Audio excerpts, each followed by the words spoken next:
అనేక సందర్భాల్లో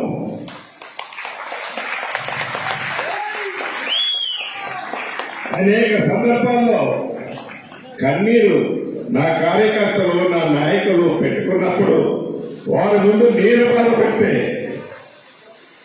వారు బాధపడతారని దిగమింగుకొని ఒంటరిగా ఉన్నప్పుడు ఆ కన్నీరు కాచుకునేవాడిని. ఆ కష్టం ఒట్టిగా పోలే. ఇది మీకు ఎందుకు చెప్తున్నానంటే ప్రతి కష్టం వెనక సుఖం ఉంటది, ప్రతి సుఖం వెనక కష్టం ఉంటది. పుడతా ఎవడు లక్షాధికారి కాడు, పుడతా పదవులతో ఏ ఒక్కడు పుట్టడు. మనం నడిచే నడక, మన ప్రవర్తన, మన మంచితనం.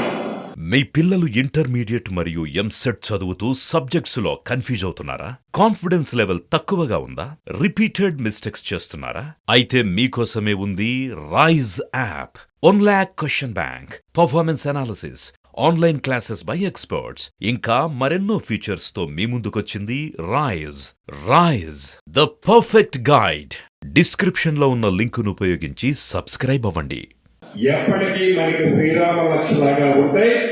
దాన్ని మీరు అందరూ మనసులో పెట్టుకొని కష్టం వచ్చినప్పుడు దిగమిగకుండా, సుఖం వచ్చినప్పుడు ఈ రోజు నేను రాష్ట్రంలో ఒక ప్రధానమైన మంత్రిలో చాలా ఉన్నతమైన స్థానంలో ఉన్నా.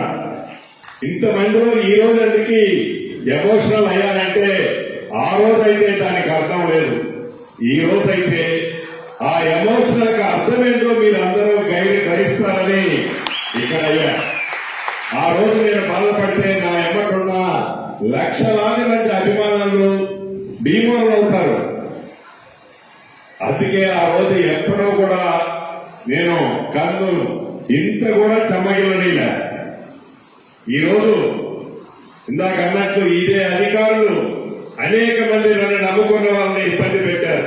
అక్కడ దాకా ఎందుకు, ఇదే కిరణ్ తమ్ముడు సత్తుపల్లిలో మిత్రులతో ఏదో నిరుద్యోగ యువతతో ఒక మంచి మీటింగ్ పెడితే ఆ మీటింగ్ లో ఆనాడున్న అధికారులు వాళ్లే ఇప్పుడున్నారు. తన మీద అనేకమైన కేసులు బుక్ చేశారు. అంటే బిక్కు అనుకుంటే నా ఎమ్మడి తిరిగే కార్యకర్తలు అభిమానులు కూడా ఆనాడు గడిపారు. ఈనాడు నా యొక్క పదవి వచ్చింది, ఈనాడు మన రాజ్యం వచ్చింది, ఈనాడు ఇందిరమ్మ ప్రభుత్వం వచ్చింది. ఇందిరమ్మ ప్రభుత్వంలో స్వేచ్ఛమైన గాలి పీల్చుకుంటున్నాం. స్వేచ్ఛగా మనందరం, అరాచకత్వం ఉండదు, మనసులను నొప్పించేది ఉండదు, మంచి పరిపాలన, స్వేచ్ఛ. ప్రతి ఒక్క వ్యక్తి స్వచ్ఛందంగా మంత్రిని గాని, ముఖ్యమంత్రి గారిని గాని, అధికారులు గాని చౌకగా పోయి వారి కష్టాలు చెప్పుకునే అవకాశం ఈనాడు ఉంది.